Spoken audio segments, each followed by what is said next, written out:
back here. I will be back here. And I will be back with another vengeance.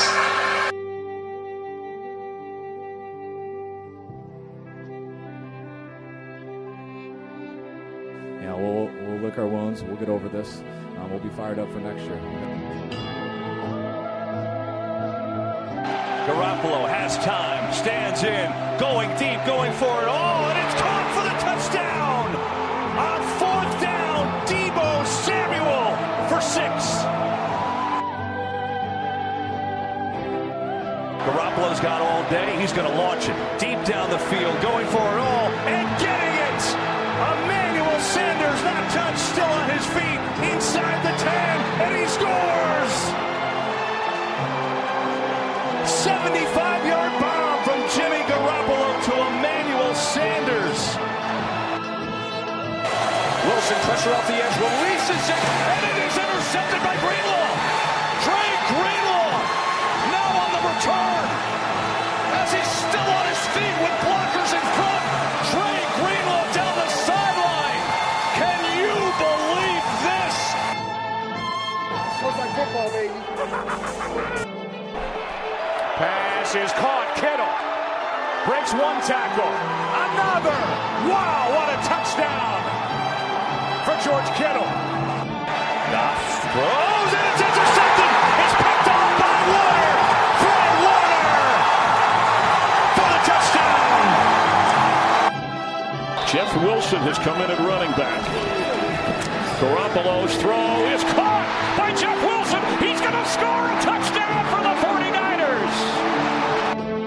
And the pass is going to be picked off by Bosa. Nick Bosa.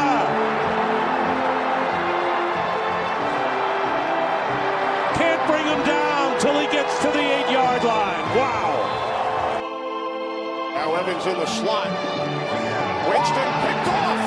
It is Richard Sherman, who did not have an interception last year, and he returns it all the way for a 49ers touchdown, 32-yard. Garoppolo fires. It is caught. Still on his feet is Kittle with a big play. And the stiff arm. George Kittle. Flags fly. He's down to the 30. What a run by George Kittle. Taking on everybody. Well, Niner fans. Especially all those you motherfuckers that listen to this fucking shit show. You got what you wanted. Happy now? Fucking assholes. Fucking cucks, all of yous. This is the Gold-Blooded Podcast. I am Joey I. I'm joined by Rob and Michael. And we are here. We're going to give you the best effort, and I'm going to prove that here. I'm going to prove a lot of things tonight. I'm going to prove why Jimmy G is the better quarterback at this stage in the game. I am frustrated, as I'm sure you are, but I think Jim still gives us the best chance to win. But I'm sure we're going to get into that. Rob's going to talk about the injuries. And I got to tell a quick story. I'm going to do that right now. Fuck it, right? So, go ahead. I'll watch the Red Sox game. Yeah. This is perfect. So just so for those of you scoring at home, it's Tuesday night here on the East Coast. The Red Sox and Yankees are playing a wild card baseball game for a trip to the playoffs, right? Am I right? Whoever wins this gets to go to the playoffs official. This is the playoffs. Yeah, I hear you, but you know what? I like a full series playoffs, I guess. Whatever. Fuck baseball. So it's currently top of the third, one out. Sox up 2-0. Right. So we have two Red Sox fans here, being Rob and Michael. So if their heads aren't with it, I'll do my best to completely derail this shit show, considering we should be in crisis mode. So maybe my story will lift your spirits a little bit. So let me set this time. Sunday morning, 5:30. Still fucking dark out. Still dark. Not even like the sun ain't even up yet. I got suckered into going to help my old boss do a job. Long story. Wasn't happy about it. So I'm up at 5:30 Sunday morning. I'm traveling down the road. I'm in what you would call the hood. I'm in my city of Bridgeport, Connecticut. And I'm parked at a stoplight in front of a gas station. There was an automobile. I believe it was a Volkswagen Jetta or Passat in front of me with New Jersey license plates. They threw a clear plastic cup out of the driver's side window. It's just a clear plastic keg cup. 20 ounce. I pulled up next to them, and I shook my head in disgust. It was a black man and a black woman. Black man driving. I shook my head in disgust over and over again in their direction, and then I inched my vehicle up. They pulled up to me and started screaming at me, "What the fuck is your fucking problem?" So I opened my door because my window doesn't go down, and I said, "You're my fucking problem. The reason the world looks like dog shit is because of people like you fucking pigs." They didn't like that. So the light turned green. They hammered it. Their first maneuver was to just straight up pollute again. At which point they just threw another bottle right out of the window. Really showed you. Yeah, really. Yeah, they polluted again. Then to prove you wrong. Right. Yeah. Then they direct hit me with a what I believe was a plastic bottle with liquid in it. Direct hit to my automobile. So now I got a Hemi in my bitch. So I get on it and I'm passing them. Doing like 40, 50. Kern, write that down. I got a Hemi in my bitch. Pretty sure that's the title of this episode. I got a Hemi in my bitch. So I hit the shit. Clearly a car guy. Yeah, that's me. So as I'm burning by them, they direct hit me again with another bottle. Amazing accuracy. My absolute hats off to this gentleman for being able to hit me direct hit multiple times. Not his first rodeo. No. So, but neither. Yeah, it wasn't my first rodeo either, bub. So Daddy and his Hemi gets on it.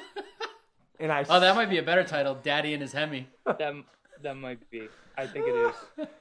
So I get in their lane and I lock them up, causing them to lock their brakes up and sideswipe a parked car, taking off their mirror. 5:30 a.m. Now keep in mind, we're in the hood. You know how concerned I am about this getting back to the law? 0.0. Don't care.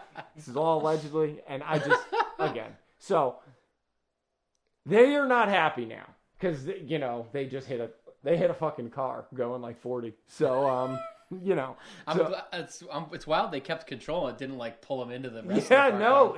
That would have been the best. They just wreck a bunch of cars. No, I saw like a quick spark and then I saw the mirror go flying. Like it was dark too, so it was hard, So they then get on their shit. They blow by me, Rob. I swear to you, if I was doing 50, they were doing 75. And do you know the biggest kick in the dick? I mean, I'm definitely the victor, but they hit me again as they passed me. Like, they got me again at like 75. I wish they got you with the other person's mirror. First of all, that would have been phenomenal. First of all, like, the thugs. First of all, how much garbage did they have in their car? That they had 3 or 4 direct hits on my car. It's pretty trashy. I don't know how many other hits that I just didn't get. The funny part about that is, why did they have to throw the one out if the car was clearly full of garbage? Right. Like, it's not like the car was spotless. Exactly. And they didn't want to put the one piece of garbage on the floor. The car, it was full of garbage. They had so much ammunition. So one thought did cross my mind, and I'll leave you all on this, was that like they were hitting me with such phenomenal accuracy, and it was like thud, thud, thud, that I was like, were they fucking shooting at me? Like, I definitely walked around my car and was like, looked for bullet holes today. Like, thinking about it in like how the fuck do you hit someone going 75 miles an hour with a bottle? That's pretty good. Yeah. So regardless, don't pollute. That's the moral of this story. I got a pretty good story about when I thought I was getting stuck up here last week. Oh yeah, you're right. Did I tell it? You told me privately. All right, well, we'll see. Maybe it'll come out. All right. Well, I thought you were going to go right into it. No. All right. Well, so that's what happened to me, Karen. That was what I texted about. That's the actual details to the story. So, I got you. Still 2-0 in the Red Sox game? Yeah. Are they still at bat? They're just coming to at bat. Okay. All right. So you want to... All right. We'll start with the before the game updates. We talked about last week. We had just found out we were probably signing Buster Skrine. We did officially sign cornerback Buster Skrine. We then opened the injured reserve practice windows for cornerback Devontae Harris and defensive lineman Maurice Hurst. I like that name, Maurice. In an interesting twist of fate, Hurst actually played right away, which was pretty interesting, and actually had a pretty good impact on some plays too. Oh yeah, he was like celebrating. Yeah. He was played pretty good. Elijah Mitchell did not play with his shoulder. Josh Norman did not play with the lung situation. George Kittle did play with his calf situation. And right before the start of the game, during warm-ups, Robbie Gould had a groin injury. Yeah. He did not play, and he will miss time. Yeah. During the game, after the game, Alex Mack had a hand issue, but he did return to the game. Arden Key had a stinger. He cleared concussion protocol, and he returned to the game. James G. Jimmy Garoppolo had a calf injury. He did not return. There's been some good news since the game. There's nothing structural. It's a contusion, and he does have a chance to start this week. In what was even scarier situation to me was Trent Williams being carted out of the stadium. That was fucking terrifying. At that point, I'm just going to interject because when that happened, for me, at that point, I was nearly to the point, like, I knew the Niners in my heart weren't going to win the game, but when I saw that, I felt like the season had no hope. I was like, it's a fucking wrap. Like, we're hopeless. Yep. Yeah, it was bad. Okay. Turns out he had left earlier in the game for cramps and returned. I saw that, actually. This was a shoulder. Okay. Everything came back great, and he actually has a chance to play this week. There's some fluid in there, but nothing structural. Okay. So he's day-to-day. Okay. Since the game, we have signed kicker Joey Sly to a 1-year deal. And in a corresponding move, Robbie Gould is on injured reserve. Well, just out of curiosity, Rob, you could keep going, but I have to Google Joey Sly just to see what a kicker with that name looks like. Okay. I know you got other things going on couple. here tonight, so. We also signed... Oh my God, he's a ginger. Ooh.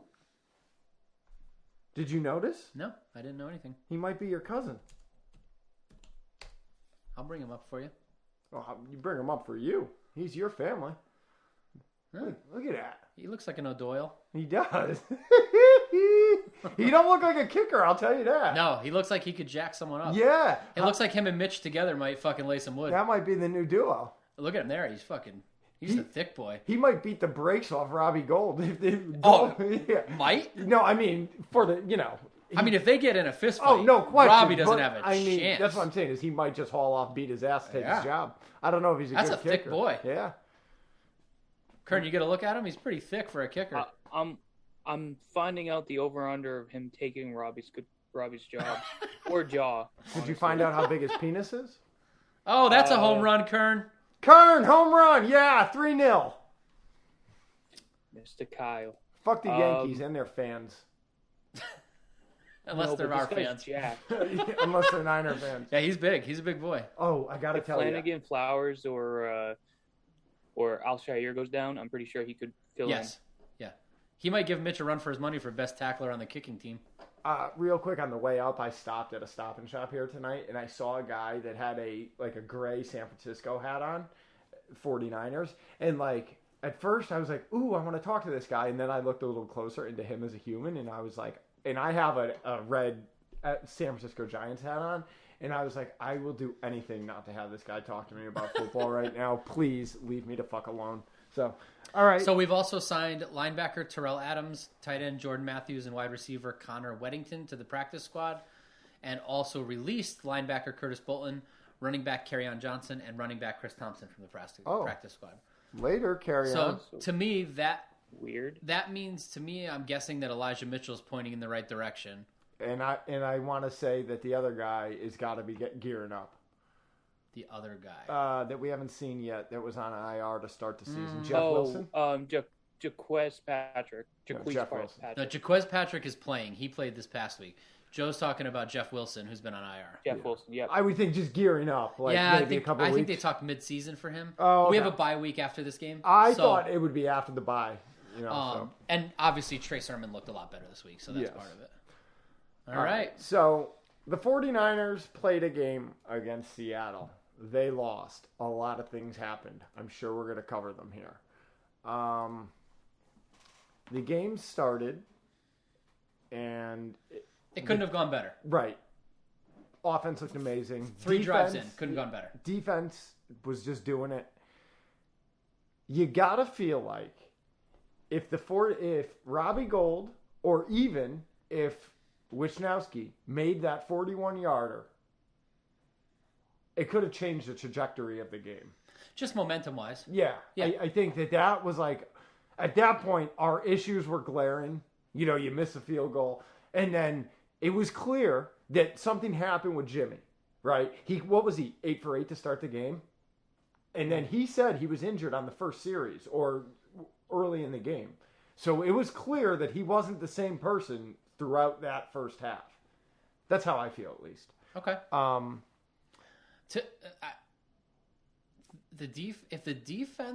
If our defense gives you 5 straight 3-and-outs against Russell Wilson, you have to be up 2 scores. Yes. There's 0. You should be up 3. No question. You have to be up 2. No question. And if nothing else, and you're only up 1, at the very minimal, the defense has to be thinking, what the fuck? Right. Like, dude, 5? That's unheard of. Let alone against Russell Wilson. I hate to say this, but after the 5th, and it was still 7-0. I knew that the game was over. I knew the game was over. Yeah. I knew the Niners had no chance to win the game. Yeah, it's brutal. It was. I mean, the thing is, the final score does not signify the game that we saw. Like that touchdown, the Deebo touchdown, like that's a breakdown in cover, like that. Yeah, you can't say like it was this close of a game because they beat us bad in the second half. Agreed. But I can say for sure that we should have scored at least twice more in the first half. Yeah, no question. So then it becomes a close game again. Yeah. It was a really heartbreaking game to watch.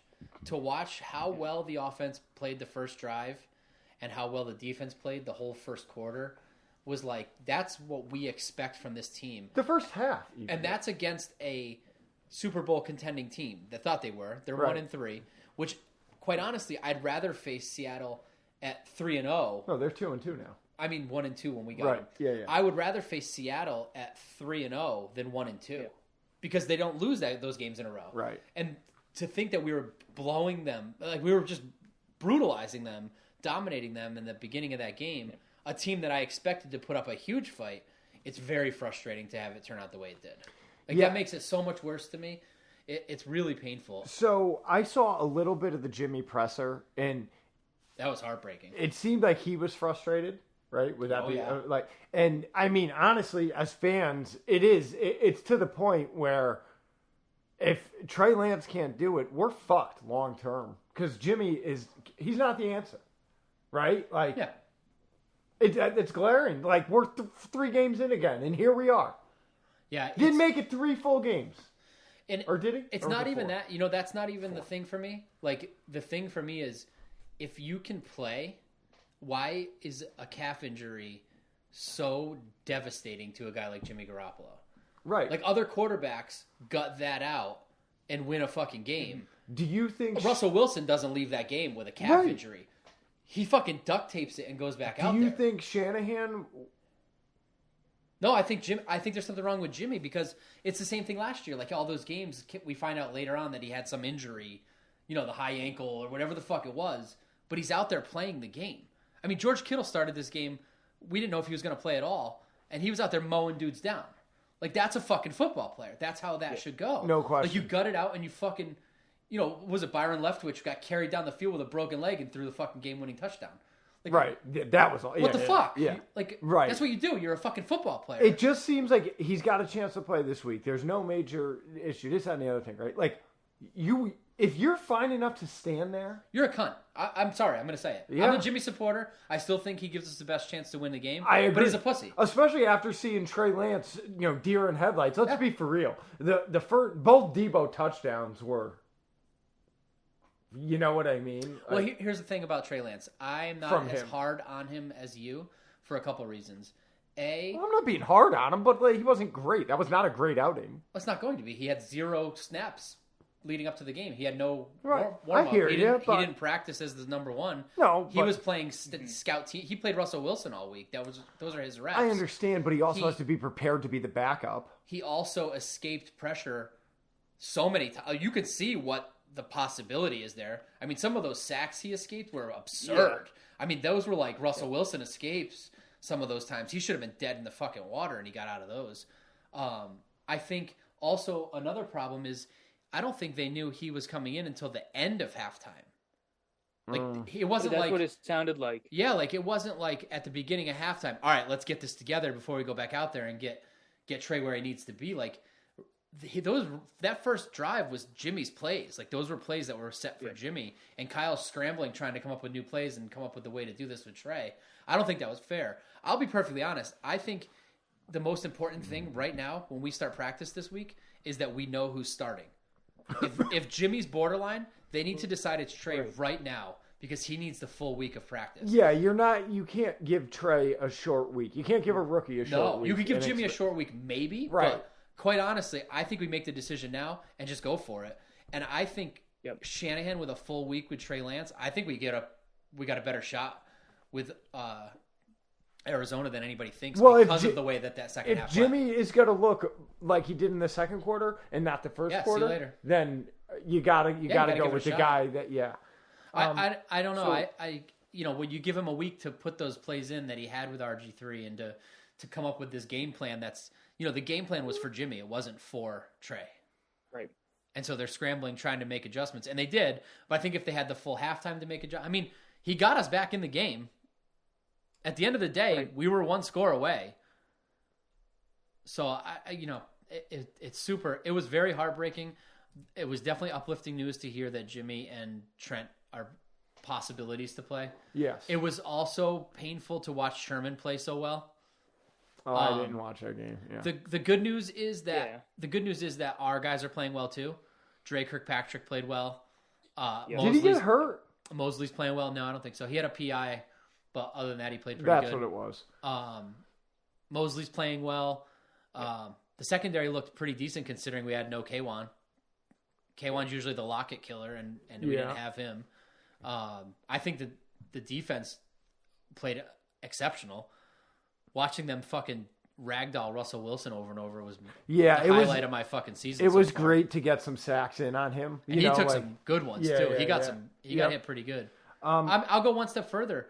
If Trenton Cannon doesn't make his two idiotic mistakes, we might win this game. That was fucking brutal. What the fuck? When it was two of them. I know. First he muffs the fucking pump, right? And then instead of jumping on it, he tries to get up again and muffs it a second time. But then when he was the gunner and he fucking downs it in the end zone and thinks he spikes it like he did something good. But he didn't do shit and they got it. He doesn't even know the rules. Yeah. Like if he would have stopped with it or fell on it or pushed it back or something. Right. Yeah. Like either one of those. I mean, the way the defense played to give them a shot at a safety on Russell Wilson the way they were playing, I'll take that all day. I'll go even further. The offsides on D Ford. Yeah, he had 2 sacks though. Don't call that offsides on him, and we might win this game because that's a 3rd and 6 sack turns into a touchdown drive. Was he offsides? He lined up in the fucking neutral zone, which is the biggest bullshit fucking thing in the world. First of all, like the fact that an NFL fucking football player can line up in the neutral zone. How does that happen? And he's had the most in his career. Like he's done that. That's a D Ford fucking thing. It's fucking insane. That's ridiculous. It's completely insane. That's appalling. It makes me. I think any of those things, and we might even still win this game with how shitty we played. It makes me aggravated that he got 2 sacks now. Before we get to the blame game, Curran, Nick Duffy just texted and said that he's going to be your daddy.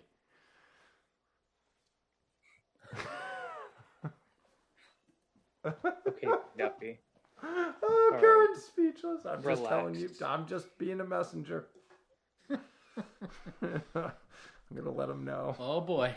Oh, also, I just want to say the one thing about Jimmy that I did hear kind of regarding the going into halftime or when they found out, it sounds like it did happen early. I don't remember who said this, but I guess it started to truly tighten up when going into the locker room because he wasn't moving around as much. Regardless, she's still a pussy, but I guess that's when it happened. Through halftime, it started to tighten up to the point where he couldn't go back out, and that's when they were like, all right, I guess Trey's going. which is just like, how about some? if you have any doubt, like let Kyle know so he can kind of give a little bit of time. How about it's an NFL football team? Put some heat on it. Massage the fucking thing. Take a cortisone shot. Right. Fucking right. Jesus Christ. Something. Like, so I don't know. I will say this. I'm convinced that Jimmy G is our best chance to win today if he's healthy. That I'm convinced of. I agree. I am also convinced that Trey Lance has the tools. Some of those throws, that one he hit Deebo in stride, I don't know if we've seen Jimmy make a throw like that. Right, the first touchdown. Like there was a couple of those throws yeah. where he was fucking on. The right? first touchdown, as open as Deebo was, he was hit perfectly in stride. And if he was not hit in stride, he might have got caught. And there's times where he escapes the pocket that I don't know, maybe 3 quarterbacks in the league escape that pressure. So I see the tools. It's good. I don't think he's there. But I think he can get there. And I'm excited for it. If he learns this offense, mentally, gets there, gets settled down a little bit. He also got thrown in the fire. So imagine, you're a rookie at home, the crowd's going berserk, and you got to play against Seattle. It's a pretty big fucking moment for anyone, let alone, he's not just coming in for a play. If he would have won the game, we'd be crowning him right now. I'm not knocking him. It's just, I don't know. I just don't like. Well, like I said, I still think Jimmy gives us the best chance to win today if he's healthy. That's still my opinion. However, I'm convinced that Shanahan, with some time to prep him and put in a game plan for him. I mean, we got Arizona this week. This is going to be a tough game. They've played us hard ever since we got only undefeated. Ever team since left, they got right? him, ever since they got Kyler Murray against Shanahan, it's been a struggle for us. It's been a battle for us. I will say, after that, we have the Colts. It starts to settle down a little bit, maybe. I will also say 15-2 is a pretty good record. Yeah, but they can't lose. They can't lose this week. They can't lose 3 in a row. 15-2 is pretty good. So. They cannot lose 3 in a row. I will say also that watching our defensive line sack Russell Wilson gives me some hope this week. I think Kyler's a little more elusive because he's smaller. Yeah, but it gives me some hope. The things that scare me is when I see like Javon Kinlaw trying to run him down. That's not going to happen. I'd rather see Freddie Warner trying to run him down or Nick Bosa, but Kinlaw ain't going to catch him. Yeah, I don't know. But if he does, he might murder him. Like, my concerns aren't the defense. My concerns right now are injuries, kicking, offense. I mean, injuries again. If this doesn't change, I don't even want to watch football anymore because it's just fucking ridiculous. I watch enough football and I read enough. No other team has played like the 49ers, not even close. This is fucking ridiculous. It's ridiculous. A kicker before the game, it's not fun to be a fan. It's just not, and it hasn't been at all. I'm sorry. I mean, I don't know. I don't watch any other team as closely as I watch the 49ers, so I don't know. I mean, I see big names pop up. Right. Like the Tampa Bay's got Winfield in the concussion protocol. He's probably not going to make it back this week. I know there's a lot more injuries now than there were 10 years ago, whatever. But there's no other team as affected like the 49ers. And I'm sure there's stats that'll back that. I'm just not going to find them. I mean, was it the Colts? Was that last year? The team doctor punctured the quarterback's lungs before the game started? Washington. Like, that happens. Yeah. Cleveland. Not Cleveland. It can't get worse than that, So, I don't analyze, to outside people, some of the injuries, like they see K'Wan Williams, that might not mean anything to them. So if I see the K'Wan Williams version of, Tampa Bay, I don't know. That doesn't mean shit to me. I don't know who that is. Right. But to us, we know it's a huge part of this defense. Now, anyone knows that the quarterback, the left tackle, who's probably the best left tackle in the league, stuff like that. Like, you can't argue that's obviously huge. Right. So everyone knows that. The other day, I said this all started the year after Harbaugh's last year. This article right here. It's clear something changed in 2013. Before then, the 49ers had good injury luck. Since then, they've had terrible, quote-unquote, injury luck. They have ranked top 10 in injuries the past 8 seasons for being the most injured. It's not fun. You're never going to compete and win Super Bowls when everyone is hurt all the fucking time. And this is all I have to say about Jimmy G, and then we could play the blame game. When I worked at my last job, I hurt my back. And I had to be at work because I didn't have any more sick days. So you know what I did? I ate enough Percocet that people went to management and said Joe is high on drugs. But I didn't avoid the work. I at least attempted it. And that's all I'm saying. Jimmy should do the same.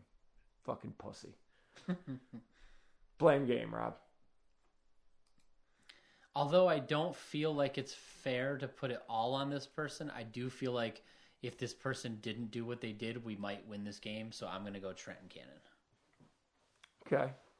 And they were just two big-time mistakes. At times, we can't have them. You actually fixed the muffed punt and then fumbled it. Come on. Yeah, You literally spiked the ball after you made a bad play as if you made a good play. Yeah. You can't have it. No, understandable. Can't have it. Kern.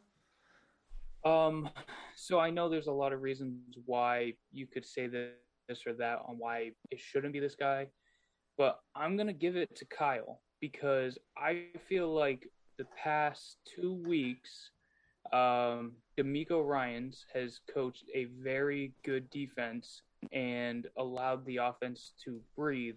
And especially in this game, we have not capitalized. We went 25 minutes without scoring. We had the Seahawks at negative 11 yards, I think, for 25 minutes, and we did not even put up anything. And then also, I do question the field goal attempts because I don't know the process of the game.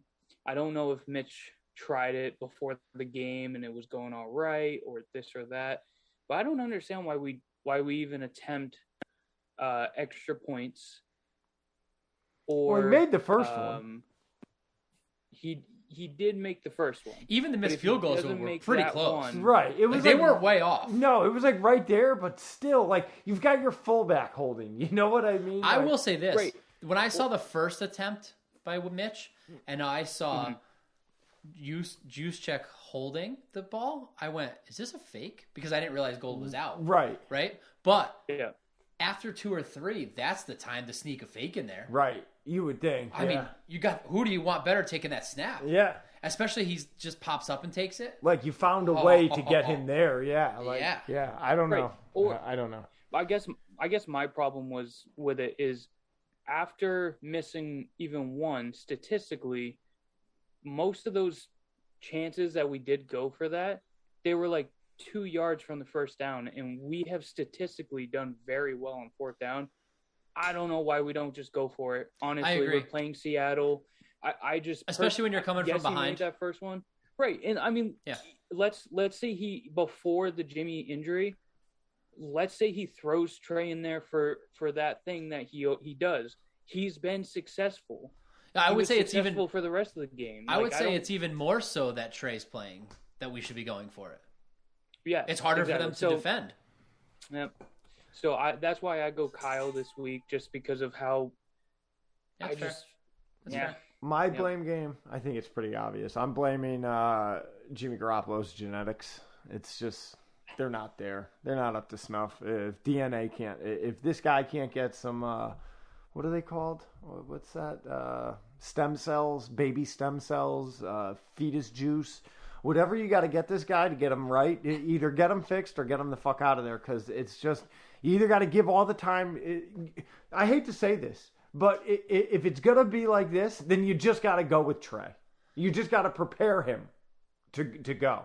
Yeah, I agree, except it's too early to do that because Trey doesn't look ready and we've only got 2 losses. I hear you, but you said it yourself. Trey didn't get the whole week of snaps. Yeah. If Trey got the whole week of snaps, maybe we'll see. I said, in my opinion, Jimmy still gives us the best chance if healthy. That's where I'm at. But until that's the case, where Trey gives us the best chance, or we don't have a shot anymore, then I think you got to take your shot because Super Bowl windows close real fast. I guess I'm at the point where, for me, this was it for Jimmy. That's it. He fucking can't. He could not make it a quarter of the season. with playing all full games. He couldn't make it 4 games. I'm done. I'm done. Do you think if he's, the beginning of the episode, You're you right. started off by saying, "I'm going to tell you why Jimmy G gives us the best chance to and win." then you and now convinced you're me the other fucking way. getting rid You of him. flip on me. You fucking sold me. You turned me, and I don't give a fuck because you're right. That's the thing. You're right. You're fucking right. I'll admit it. You're absolutely right. Because the problem's going to be, if Jimmy gives us the best opportunity right now to win, right, that's going to be fine. Until the third quarter of next game, when it's a tie game and Jimmy's fucking back cramps up or his fucking vagina fucking leaks or whatever the fuck goes on with him, and then you got to send an unprepared Trey Lance in there, and then what happens? It's a tie game, which it was when Trey took this motherfucker over too. Let's keep that in mind. Jimmy played it 0-0. Jimmy played it. Trey came in, and the fucking wheels fell off. So you know what? I don't know. I don't know what the fuck to do. Kern, you give me $50 if I can convince him to go Jimmy by the end of the episode. I think I just talked myself into Jimmy. You did, actually. As I was thinking it, you already did it. Yeah. But if Trey had the preparation all week, I don't know. Fuck it. Offensive. Here's the thing. Either one we go with, we have to call it now. We can't dilly-dally. We can't say... Like, it's already making me nervous with Kyle saying that there's a chance that it's good, but say Jimmy's playing. Don't say, we'll see Sunday morning like he does. No, fucking call it. Say who's going to play. Coach them to be you're wrong. ready. You're wrong. You're not right. There's 0% chance Kyle Shanahan is going to let Arizona know who's fucking quarterback in this team. You're out of your fucking mind. Okay. If he comes out and announces the quarterback, I'm not watching the game. I'm not watching the game. He'll be fine. He'll be fine. No, you're absolutely wrong. Because a defense cannot prepare the same for each of these guys, and you want them to prepare for both. They just can't spend the time. He should decide, and they should know. I agree with that. In the media, they at least need to know. Yeah, and we may never know if they know. That makes sense. I get it. We may never know if they know is the thing. Because they're not going to tell us. And I agree with you that whoever's starting should know, but I don't want anyone else to know. But they'll know by who takes the snaps in practice. Yeah. No, they won't. Okay. Well, because if Jimmy's hurt, maybe he's playing. They still got to prepare for him just in case. Okay. You can't show up and then Jimmy trots out and Jimmy you're fucked. knows the offense better. Yeah. So before we do the offensive defensive beast of the week, I'm gonna do the particulars. Just to mix it up a little bit. To force the people. You know what I mean? Okay. So motherfuckers, y'all are listening to the Gold Blooded Podcast. You know what our deal is. We don't like you. But no, we like you. We don't like the other teams in the NFL. That's what our stick is, right? Check us out on Instagram, Gold Blooded Podcast. One word. Michael Kern runs that shit. You interact. He posts some shit. You post some shit. It's a good time over there. Other than the Instagram shutdown.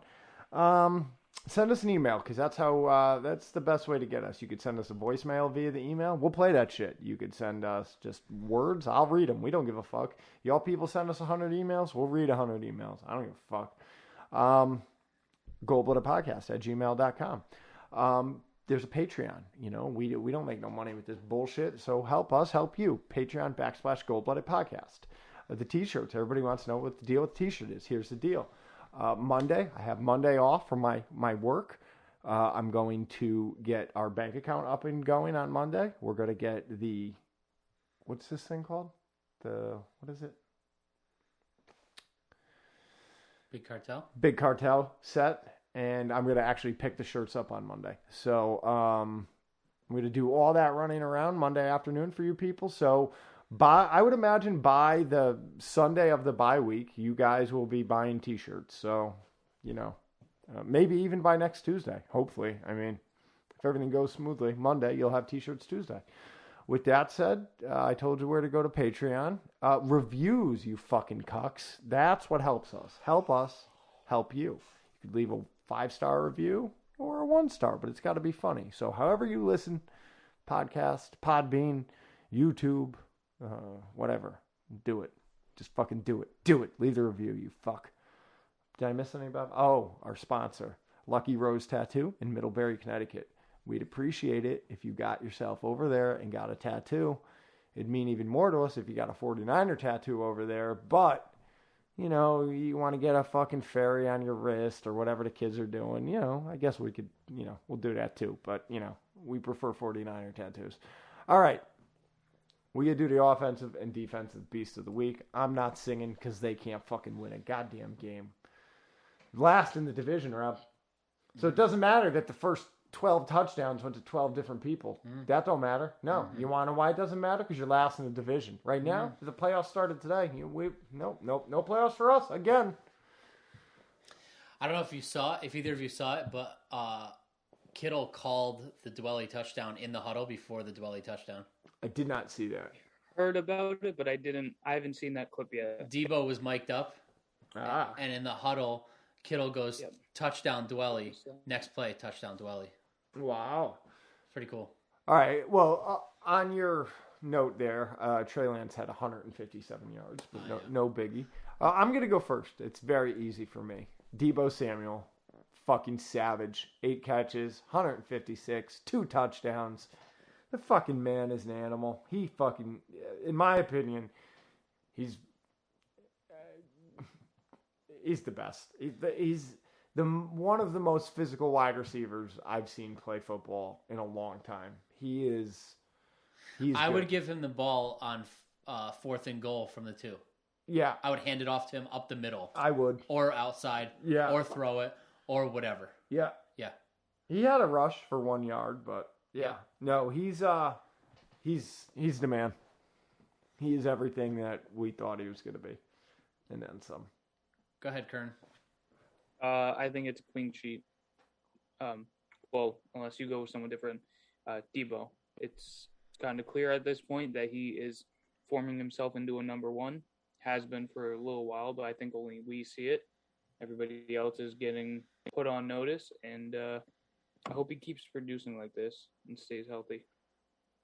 Yeah, easy one for me. Also, he has done it from everywhere. He's done it outside the numbers, inside the numbers, across the middle, from the slot, from the backfield, everywhere. And he's doing it by making people pay. He's mowing defensive players down. He's hurting players. He is what you want in a wide receiver. I'm almost concerned that you're not a bigger fan, Joe. No, I just black wide receiver named Deebo. Yeah, that fucking trucks everyone. I love him. Did you see him show up to the stadium? I did. Of course I did. Like I feel like he's leading the league. Your guy. You know he's leading the league in yards? Yeah, I do. Yeah. Yeah, Which reminds me, Kern, didn't somebody say that won't last when you posted that? I'm still confused on what they said. You should clarify. But I'm glad. You should write back and just write, can you clarify this for me? Yeah. Because no matter what, it's a great response. Because if they meant he's not going to stay at the top, he's got to have a good lead, too, because 157. He's got, I think it's 60 490 yards to 453. Almost 500 yards after 4 games. Yeah. Woo! Yeah. That's a 2,000-yard season. Yeah, it is. Especially with 17 games. Man, that's wild. And you know, Kittle was mowing people down too when he got the ball, but Deebo, I mean, Jesus. Also, I don't know if either of you noticed, but he also had a 15-yard kickoff return. I did. And I went, thank God they put him back there because that was the only thing, that gave me any fucking... Yeah, and what's his name? Mo also got a punt return. Yep. What they're doing is when you see him out there, they think there's not going to be a return, and he's the most sure-handed. Who? Sanu. Yep. Okay. When you see Mohamed Sanu out there on a punt, it's because they think it's going to be inside the 10, and they want someone that will catch it and not muff it. And then when they think there's going to be a return, that's when you see Ayuk. Gotcha. On the punts. Yeah. Okay. And the reason we saw Deebo is because Trenton Cannon ate the biggest dick in the world. Does he get cut? No, I think he would have already if we were going to. He should be fucking shot. How wild is it that Sam Darnold's leading the league in rushing touchdowns? How wild is it that he's winning football games? What world do we live in? All right. Did they lose? Yes. Or are they still undefeated? No, they lost to the Cowboys. They got kind of smoked too. Defensive beast of the week. Bobo, you lead. Kern, did you see that Cole didn't make it out of the third? Yes, I did. Yeah. There's a video of all of Fenway waving goodbye to him as he walked off the field. Yeah. Defensive beast of the week. This is a tough one. I like that D Ford had 2 sacks, and considering how many downs he played, that's not a lot. I like that Maurice Hurst had an impact on the game after coming back right away like that. That gives me some hope. Bosa was in the backfield a lot. He got his sack. That puts him on par for what you guessed for the season, right? I think that's at 4 for the season for him. Yes. Which is 1 per game, which will bring him at 17. Yeah. I love the stacked tackles on Freddie and Aziz, 10 and 9 consecutively. That middle linebacker core, even without Dre, is balling out. I like that. I'm gonna give this one to Aziz Al-Shair. Okay. I think he's a tone setter. I think he's a thumper. I think he lets the offense know that they're not going to have it easy if they want to play in his sandbox. He, to me, comes off a little bit like a Jimmy Ward in the aggression, but I haven't seen him get the penalty yet, which makes me happy. I'm going to go a different route here. I'm going to give it to Fred Warner this week. You've seen me this year. I've been sucking Bosa's dick, whatever. The guy with the sacks I've been giving it to. Fred Warner didn't lead the team in tackles. He only had a tackle for loss. I think Fred Warner is doing the things that are making the other guys shine. I don't have any solid proof, but I just feel that way. So that's what I'm going with my gut. It says Fred Warner deserves the fucking ticket here. Kern! Light the world on fire with your opinion. I'm going to give it to somebody who has stepped up time and time again with an injury-plagued defensive secondary, and I'm going to give it to Mosley, who good. Ate DK Metcalf for breakfast, lunch, and dinner, and I'm really happy with his performance. I will give a shout out to Wisnowski, with him still being the best punter in the league, most badass at least, and getting a tackle on the board as well. I will say this. He might have saved the touchdown on that play, but the fact that he's our only kicker. I know, it's so sketchy. What are you like, doing? who's going to punt and kick now? Yeah. Juszczyk's going to hold and kick? What the fuck? Yeah, no, agreed. All right, Niner Nation. I don't know. I wish I had something more positive to say to leave you fucking cunts on a positive light, but I'm just as fucking baffled with you about this. I don't know. I was expecting to be 3-1 at the very worst right now. I was really hoping to be 4-0, but fuck me. You know, the 49ers, John Lynch, Kyle Shanahan, they want to be elite. You know, they want to compete. Well, if they don't make the fucking playoffs this year, there's going to be a lot of angry people. Fuck off.